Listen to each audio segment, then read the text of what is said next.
Hello and welcome to another installment of Prophecy Update Radio. I'm your host, Pastor Dave Hart, and I'm delighted to have in the studio with me today best-selling author Bill Salus. Bill has a new book out called The Next Prophecies. The Next Prophecies is book 2 of a projected trilogy that puts a possible chronological order to the prophetic events of end times. The Next Prophecies book is the sequel to the Now Prophecies book. The Next Prophecies will happen soon after the Now Prophecies, and the stage is being set for their fulfillment. Author Bill Salus and I have covered in the previous 2 installments of Prophecy Update Radio many of the chapters in The Next Prophecies. You will certainly want to get a copy of this book. You can simply go to Bill's website at prophecydepot.com, or you can go to amazon.com and simply put in Bill Salus as a search or the book title, The Next Prophecies. As I said, this is part 3 of the installments of our discussion regarding the Next Prophecies. The author of the Next Prophecies book, Bill Salus, and I will continue to discuss the Ezekiel 38 Gog of Magog invasion, the pre-tribulation time gap mystery, satanic supernatural deception with super signs and lying wonders, the rise of the Antichrist, the lawless one, the revealing of mystery Babylon, which is the harlot world religion, the opening of the sealed judgments, the 4 horsemen of the apocalypse, world wars and famines and pestilences, the decline of Islam, Allah loses his Akbar, the false covenant that triggers the tribulation period, Christian martyrdom, the 5th seal saints, the 2 mysterious witnesses of the book of Revelation, as well as the tribulation temple. In this series of radio programs, Bill Salus and I will be exploring and explaining some of these next prophecies. Stay tuned for part 3 of the Next Prophecies here on Prophecy Update.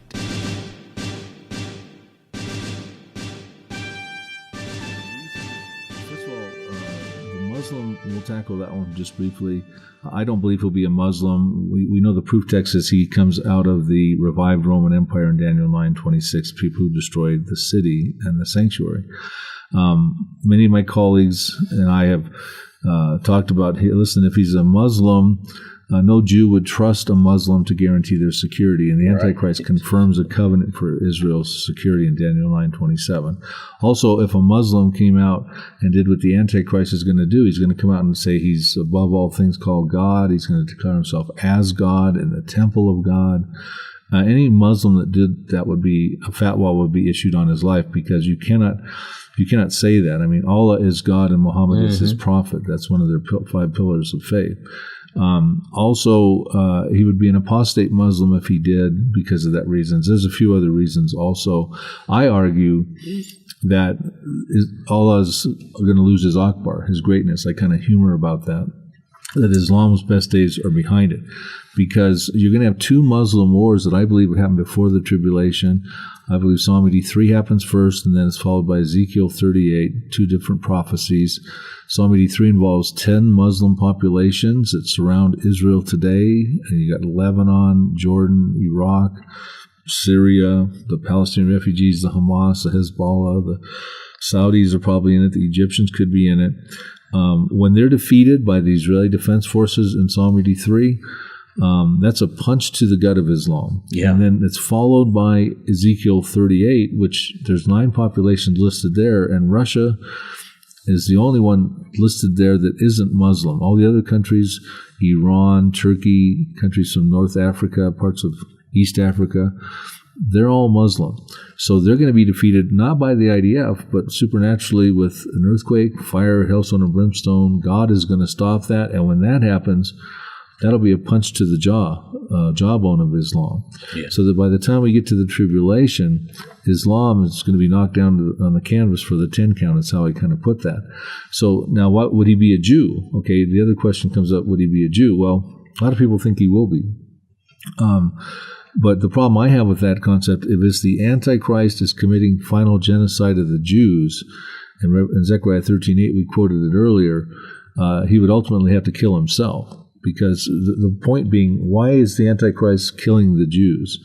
Well, Jesus Christ said in Matthew 23, to the nation of Israel, he said, you will no longer see me anymore, because they rejected him as the Messiah nationally. Mm-hmm. And he said, you will no longer see me anymore until you say, Barak haba Hashem Adonai, meaning blessed is he who comes in the name of the Lord.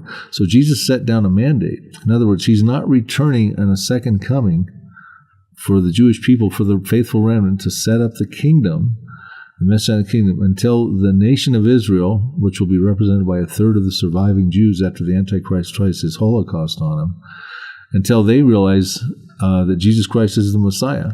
Hosea 5:15 tells us that that's when they'll do that, in their persecution. Hosea 5:15 says, I return to my place until you recognize your offense, and in your affliction you will see, call out to him.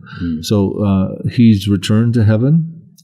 He came to the earth. He's now returned to heaven. He ascended up to heaven. The Jews will recognize their generational rejection of Jesus. That's the offense. And they'll do it in their dire time, when in the tribulation, when the Antichrist is trying to kill that final third. And they'll say, Jesus Christ, blessed is he who comes in the name of the Lord, and he will return for them.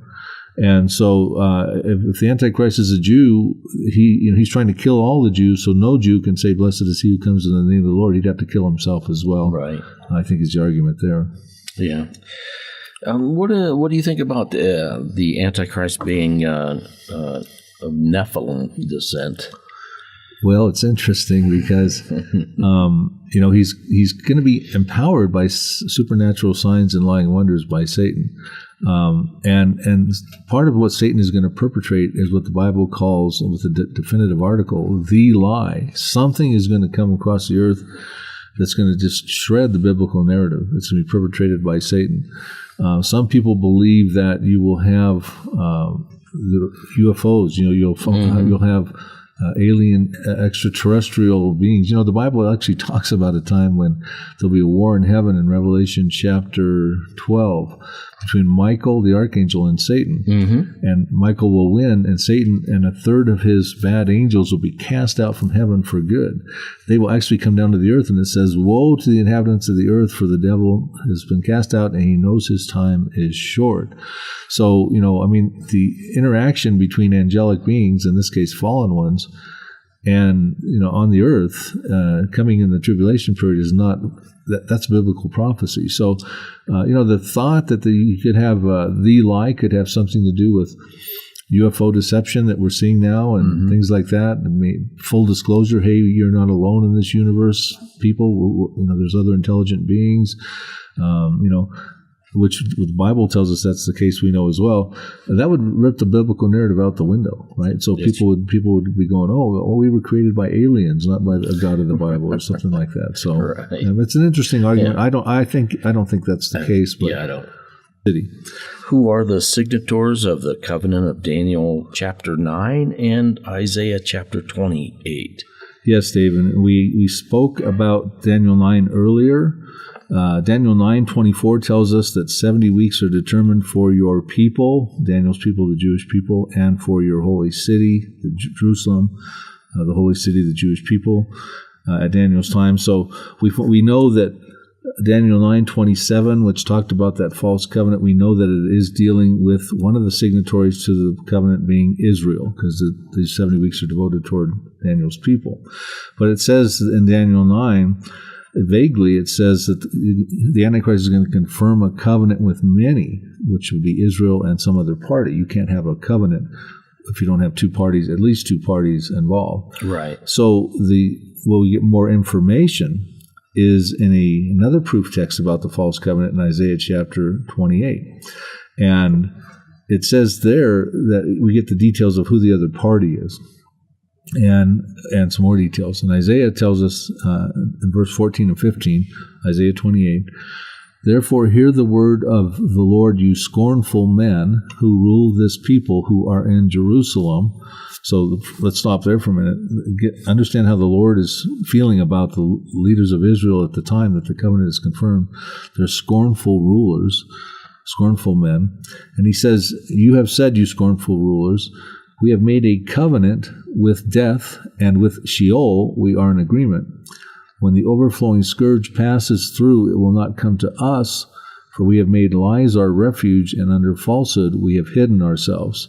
So what Isaiah is telling us here, he's telling us who the other party is, and he's telling us why Israel's even participating in this covenant. So the other party is death and Sheol, so we've got to put a face on them, and I'll show you where they show up in the end times. And then we find out that Israel's concern is there some overflowing scourge being perpetrated throughout the earth that they don't want to overtake them as being perpetrated by whoever death and Sheol represents. That's why they want to have a covenant with them so they can avoid the overflowing scourge that passes through. And it says that they do this under falsehood, and we've hidden ourselves in lies and refuge under falsehood. So in other words, they understand that they're not necessarily in agreement with what death and Sheol represent in the world at the time, but they find it politically expedient to make a covenant with them for their own potential purposes. Right. And I point out in the book, well, what they're really wanting to do, the true content of the false covenant, has nothing to do with the Arab-Israeli peace scenario or the Palestinian and peace with the Palestinians and the Jews. There's no scriptural support for that. And it seems to have everything to do with the Jews wanting to build their temple, because I show 3 different proof texts in the Bible as to why that's what it's probably dealing with. But I don't want to get ahead of myself on that. So we have to say, well, who is death and Sheol? Israel can't make a covenant with intangibles like that. Right. And what is the overflowing scourge that they're perpetrating? Well, it turns out that the pale horseman of the apocalypse, the 4th horse, remember the Antichrist is the white horseman, the first horse. Right. Fiery red horseman is 2nd horse, that's wars on the earth. Black horse, the 3rd horseman, is famine, scarcities, and pestilences. And then the 4th horseman comes on the scene to rein in that chaos that's going on. And it says in Revelation verses 7 and 8, when he opened the 4th seal, I heard the voice of the 4th living creature saying, come and see. So I looked, and behold, a pale horse, and the name on him who sat on it was Death, and Hades followed with him. And power was given to them over 1/4 of the earth to kill with sword, with hunger, with death, and by the beasts of the earth. So where do death and Sheol come onto the scene? They come onto the scene as the 4th horseman, in my estimation. Death and Hades is riding the pale horse. Now, Hades is the Greek word for the Hebrew word Sheol. So it appears to be that this global controlling network here that has authority over 1/4 of the earth to kill. Now, let me just qualify that. Some translations say have power over 1/4 of the earth. The New King James, the New American Standard, says they have authority over 1/4 part of the earth. Now, most of my colleagues would say, well, this means the 4th horseman is killing 1/4 of mankind. And some estimates are 1 billion people. John Woolward says that could maybe even be 1 billion people. I say, let's take a closer look. It says authority over a 4th part of the earth is given to them to kill it. It doesn't necessarily mean they're killing 1/4 of the earth. Right. It means they have control, like a global network, over 1/4 of the earth to accomplish their purposes, among which is to kill the dissenters. Now, if you think there's 1 billion people on the earth that were getting killed, 1/4 of the earth, like John Woolward was suggesting, let's say there's 1 billion people that this entity has control over, authority over, to do their devilish deeds, to kill. That's a powerful network, and that's a powerful way to look at that translation. Now, compare the verbiage on the 6th seal judgment that talks about killing 1/3 of mankind. Let me read that. It's a different judgment versus the 4th horseman in the seal judgments. Now we're dealing with the 6th trumpet judgment. But I want to read it because the text is very clear. And it's different than what the 4th horseman's text is. And what it says, Revelation 9, verses 14 and 15, saying to the 6th angel who had the trumpet, release the 4 angels who are bound at the great river Euphrates. So the 4 angels who had been prepared for the hour and day and month and year were released to kill a third of mankind. Now, there's no doubt that those bad angels are going to kill a third of mankind, but that's not what it says on the pale horsemen. It says they were given authority over a fourth part of the earth to kill. To kill with swords. Right. So they may be killing a fourth of the part of the earth, but that's not technically, in my estimation, what it says. But who they are killing turns up in the fifth seal saints, among who they're killing. And those are those we talked about earlier, who are slain for their faith, for their testimony. And they're asking God, how long, O Lord, until you'll put an end to this? Because they don't know how much longer that's going to go, because they have probably died in the time gap period. That's my argument. Mm-hmm. Interesting. That's just the way things are worded can mean several different things in Scripture, and you have to be very careful about how you interpret or take these things.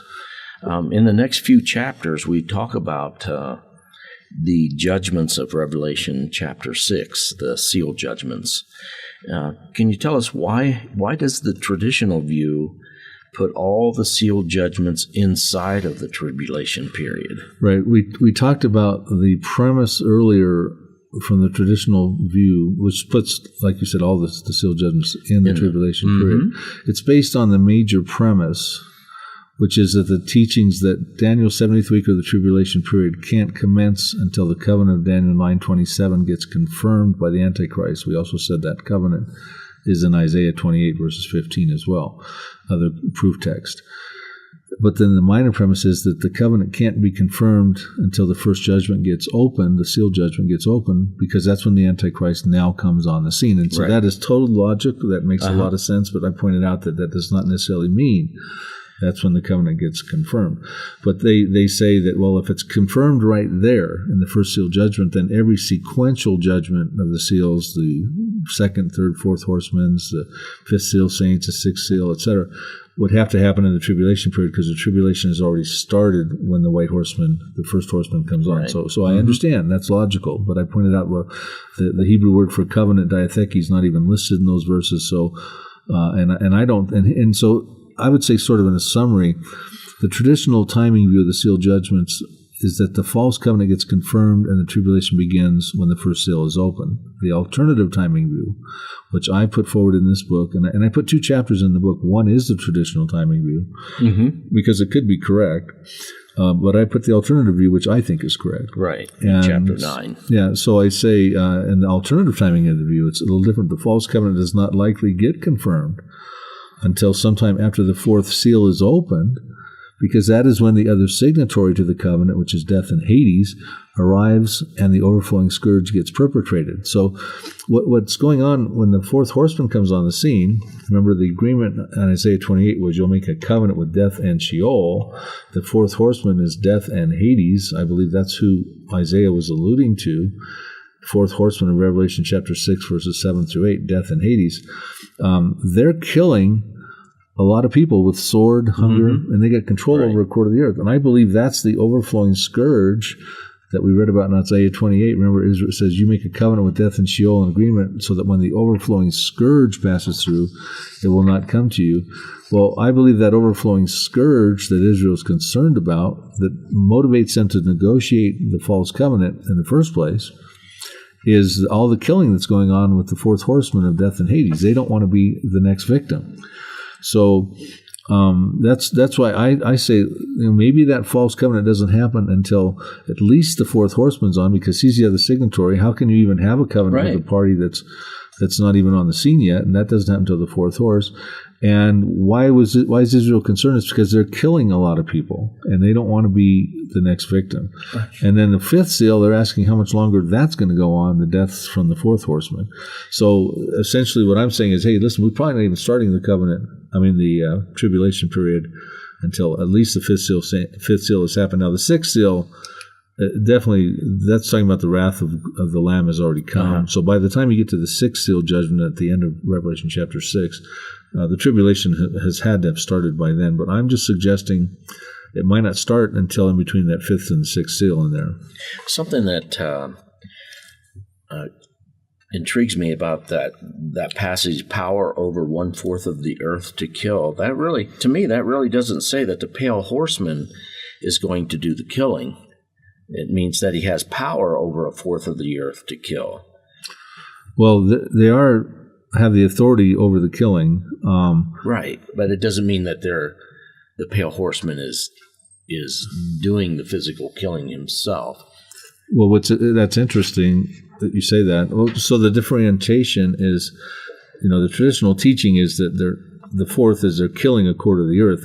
We're saying, well, that's not necessarily what it says. They have authority over a global network, which is about 1/4 of the earth in population. Now, I personally think that that's the harlot world religion, represented by the fourth horseman. Interesting, because the harlot world religion, it says in Revelation 17:6, verse 6, is drunk with the blood of the saints and the martyrs of Jesus. Now, the fifth seal saints would be martyrs of Jesus because they're dying for their faith. Now, and I also connect that with being the Vatican, the Catholic Church, and I go into deep reasons in later chapters in the book. But so here's the question: is the Catholic Church actually killing people? Well, remember when the Catholic Church and the harlot, it says, is drunk with the blood of the saints, so that if it is the Catholic Church, that could represent the Inquisitions, where they were killing the heretics. That could happen again. But what was happening is they weren't necessarily doing all the killing. What would happen is they would adjudicate against a heretic, call him a heretic, and then turn him over to the secular authorities for the execution. Right. So, because that may be how that plays out. I don't know. The best thing we can try to do is identify who we think these people are and how they fit in the book of Revelation. And, again, we're looking at a point in time in the future. We're looking through a glass dimly. We don't know exactly how things are going to work at that time. But everything's different then. The supernatural is the natural. The paranormal is the new normal. There's a lot of bloodshed and death and violence, and lawlessness is abounding, which is sin metastasized. Right. And then the world's clamoring for the Antichrist to come on the scene, and Satan's throwing supernatural signs and lying wonders out there and perpetrating a lie. Harlot world religion is killing a lot of people. It's an overflowing scourge. The Jews are being concerned about that. They go to the table to confirm a covenant, of which they think is politically expedient, so they can build their temple. Because when they build their temple, they believe that will bring the Messiah. Israel today does not believe Jesus was the Messiah. They're still waiting for their Messiah to come, and they believe that by building the temple, one of the reasons for they say that if we build a temple, that will hasten the coming of the Messiah. Well, when the Messiah comes, he'll get rid of who's perpetrating the overflowing scourge, and he will send them into their messianic kingdom, which is the High Testament of Old Testament prophecy. So you can see what's motivating the scornful leaders of Isaiah 28:14 to embark on a covenant, even though they don't agree with the harlot world religion or death in Hades.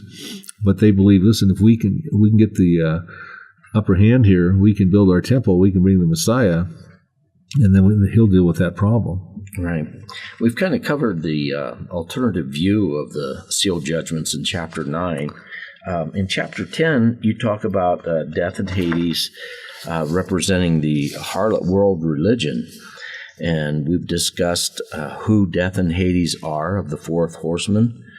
And we've discussed death and Sheol in Isaiah chapter 28. But how is death and Hades connected to that harlot of Mystery Babylon? Yeah, see, this is the big one, because there are two killing campaigns after the rapture. One is the harlot, which I read in Revelation 17:6, is drunk with the blood of the saints and the martyrs of Jesus. And then ultimately, the Antichrist is also going to be doing martyrdom as well. He's actually going to be beheading Christians who don't take his mark. So we're told in Revelation 13, verse 15, when the Antichrist is in power, he's granted power to give breath to the image of the beast and cause as many as would not worship the image of the beast to be killed. That's in the false prophet and the Antichrist and that image of Revelation 13. And then remember, that's when it goes on and says no one can buy or sell unless they take a mark on their right hand or on their forehead. Mm-hmm. So that's then with the Antichrist's time in the sun, his kingdom.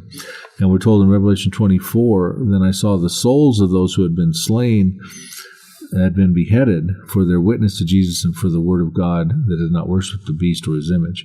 So we see that Antichrist is going to be killing believers for not taking his mark. Right. And prior to that, because the harlot world religion comes in first.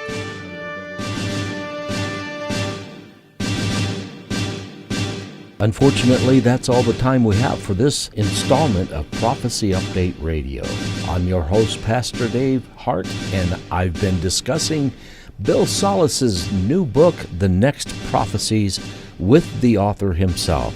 If you would like a copy of Bill's book, The Next Prophecies, you can go to Bill's website at www.prophecydepot.com, or you can go to amazon.com. Simply put in Bill's name, Bill Salus, that's S-A-L-U-S, or you can put in the title of the book, The Next Prophecies. Until our next installment of our discussion with author Bill Salus on The Next Prophecies, may you grow in the grace and knowledge of our Lord and Savior, Jesus Christ.